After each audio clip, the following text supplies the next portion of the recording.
"We cannot be far from the road of yellow brick, now," remarked the Scarecrow, as he stood beside the girl, "for we have come nearly as far as the river carried us away." The Tin Woodman was about to reply when he heard a low growl, and turning his head, which worked beautifully on hinges, he saw a strange beast come bounding over the grass toward them. It was, indeed, a great yellow wildcat, and the Woodman thought it must be chasing something, for its ears were lying close to its head and its mouth was wide open, showing 2 rows of ugly teeth, while its red eyes glowed like balls of fire.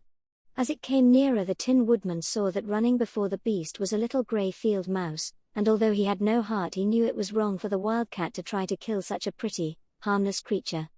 So the Woodman raised his axe, and as the wildcat ran by he gave it a quick blow that cut the beast's head clean off from its body, and it rolled over at his feet in 2 pieces. The field mouse, now that it was freed from its enemy, stopped short, and coming slowly up to the Woodman it said, in a squeaky little voice, "Oh, thank you. Thank you ever so much for saving my life." "Don't speak of it, I beg of you," replied the Woodman. "I have no heart, you know, so I am careful to help all those who may need a friend, even if it happens to be only a mouse." "Only a mouse," cried the little animal, indignantly. "Why, I am a queen, the queen of all the field mice." "Oh, indeed," said the Woodman, making a bow. "Therefore you have done a great deed, as well as a brave one, in saving my life," added the queen. At that moment several mice were seen running up as fast as their little legs could carry them, and when they saw their queen they exclaimed, "Oh, your Majesty, we thought you would be killed. How did you manage to escape the great wildcat?" They all bowed so low to the little queen that they almost stood upon their heads. "This funny tin man," she answered, "killed the wildcat and saved my life. So hereafter you must all serve him, and obey his slightest wish." "We will," cried all the mice, in a shrill chorus. And then they scampered in all directions, for Toto had awakened from his sleep, and seeing all these mice around him he gave one bark of delight and jumped right into the middle of the group.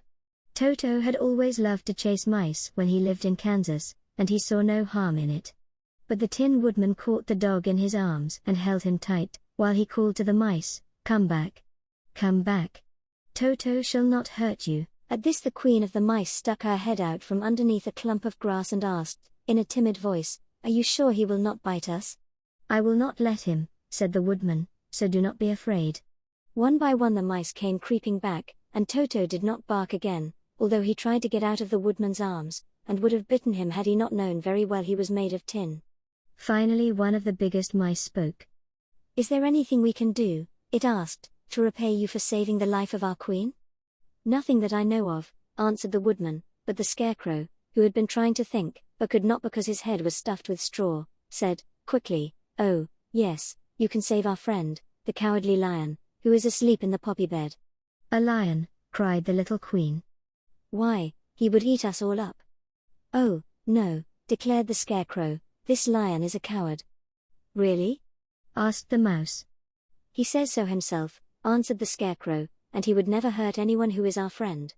"If you will help us to save him, I promise that he shall treat you all with kindness." "Very well," said the queen, "we trust you. But what shall we do? Are there many of these mice which call you queen and are willing to obey you?" "Oh, yes, there are thousands," she replied. "Then send for them all to come here as soon as possible, and let each one bring a long piece of string." The queen turned to the mice that attended her and told them to go at once and get all her people. As soon as they heard her orders they ran away in every direction as fast as possible. "Now," said the Scarecrow to the Tin Woodman, "you must go to those trees by the riverside, and make a truck that will carry the lion." So the Woodman went at once to the trees and began to work, and he soon made a truck out of the limbs of trees, from which he chopped away all the leaves and branches. He fastened it together with wooden pegs and made the 4 wheels out of short pieces of a big tree trunk. So fast and so well did he work that by the time the mice began to arrive the truck was all ready for them.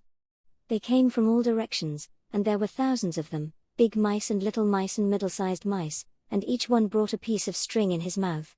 It was about this time that Dorothy woke from her long sleep and opened her eyes. She was greatly astonished to find herself lying upon the grass, with thousands of mice standing around and looking at her timidly. But the Scarecrow told her about everything, and turning to the dignified little mouse, he said, Permit me to introduce to you Her Majesty, the Queen. Dorothy nodded gravely and the Queen made a curtsy, after which she became quite friendly with the little girl. The Scarecrow and the Woodman now began to fasten the mice to the truck, using the strings they had brought.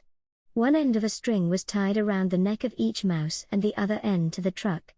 Of course the truck was 1,000 times bigger than any of the mice who were to draw it, but when all the mice had been harnessed, they were able to pull it quite easily. Even the Scarecrow and the Tin Woodman could sit on it, and were drawn swiftly by their queer little horses to the place where the lion lay asleep. After a great deal of hard work, for the lion was heavy, they managed to get him up on the truck. Then the Queen hurriedly gave her people the order to start, for she feared if the mice stayed among the poppies too long they also would fall asleep. At first the little creatures, many though they were, could hardly stir the heavily loaded truck, but the Woodman and the Scarecrow both pushed from behind, and they got along better. Soon they rolled the lion out of the poppy bed to the green fields, where he could breathe the sweet, fresh air again, instead of the poisonous scent of the flowers. Dorothy came to meet them and thanked the little mice warmly for saving her companion from death. She had grown so fond of the big lion she was glad he had been rescued. Then the mice were unharnessed from the truck and scampered away through the grass to their homes. The Queen of the Mice was the last to leave. "If ever you need us again," she said, "come out into the field and call, and we shall hear you and come to your assistance." "Goodbye. Goodbye," they all answered, and away the Queen ran, while Dorothy held Toto tightly lest he should run after her and frighten her.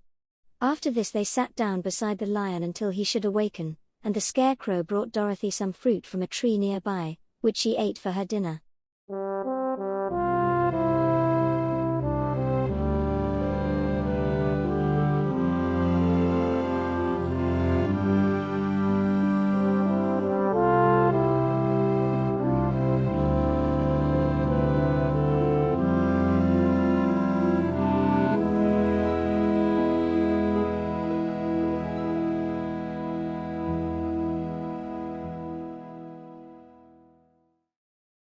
Please subscribe.